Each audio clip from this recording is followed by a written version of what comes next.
Would you be willing to talk with our Vice President of Finance? He would be able to answer your questions a little more thoroughly than I'm able to.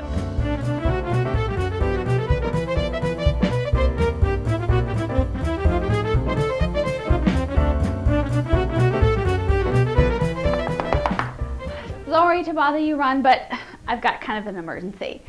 I've got a new board president on the line. He has a lot of questions on the difference between a review and an audit. Could I transfer the call to you, and could you spend a few minutes with him? Sure.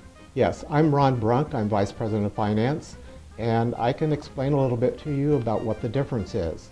In a review, the CPA basically does basically a review. They don't dig into any numbers. They compare numbers to budget. They compare them to the prior year to see if there are any major differences.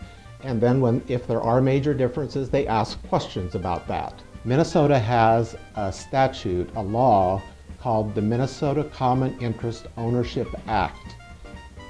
That document, or that law, requires every association to have at least a review every year.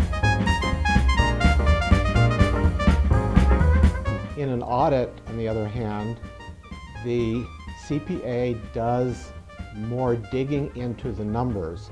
They actually send out confirmations to the bank for the bank balance, and depending on how many delinquent receivables you might have, they might confirm the amount of receivables with homeowners that owe that money. They need to get more assurance about the numbers because of the letter that they're going to write that accompanies the financial statements at the end of the audit. It is true that some documents do require an audit every year, or they may require an audit every 3 years. But you need to be acquainted with the requirements in your documents in order to be in compliance with those for the homeowner's sake.